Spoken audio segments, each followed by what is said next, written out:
محترم ناظرین، اسلام ایک مکمل ضابطۂ حیات ہے جو ہمیں عبادت کے ساتھ ساتھ معاشرتی آداب بھی سکھاتا ہے۔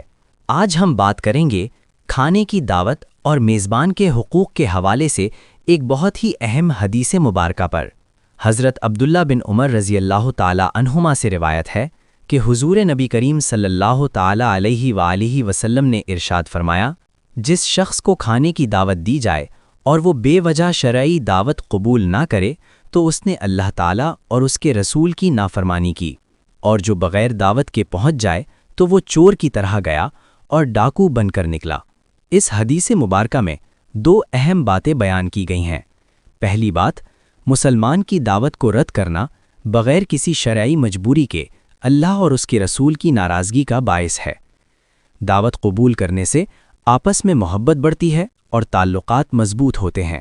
دوسری بات، بن بلائے کسی کے گھر یا تقریب میں جانا سخت ناپسندیدہ ہے۔ اسے چور اور ڈاکو سے تشبیہ دی گئی ہے، کیونکہ ایسا شخص میزبان کی اجازت، جو کہ گھر کا قفل ہے، کے بغیر داخل ہوا، گویا چوری کی، اور اس کا کھانا جو اس کا حق نہیں تھا کھا کر نکلا، گویا ڈاکہ ڈالا۔ یہ انسان کی عزت نفس کے بھی خلاف ہے۔ ہمیں کیا کرنا چاہیے؟ اگر کوئی مسلمان بھائی محبت سے بلائے تو اس کی دل شکنی نہ کریں، دعوت ضرور قبول کریں۔ اگر کوئی بیماری یا شرعی مجبوری ہو تو پہلے ہی معذرت کر لیں۔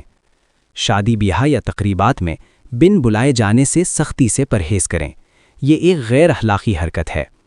اللہ تعالی ہمیں سنت نبوی صلی اللہ تعالی علیہ وآلہ وسلم کے مطابق زندگی گزارنے اور دوسروں کے حقوق کا خیال رکھنے کی توفیق عطا فرمائے، آمین۔ اگر آپ کو یہ ویڈیو پسند آئی ہو تو لائک ضرور کریں، صدقہ جاریہ کی نیت سے دوستوں کے ساتھ شیئر کریں، کامنٹس میں آمین لکھیں، اور مزید اسلامی ویڈیوز کے لیے ہمارا چینل سبسکرائب کریں۔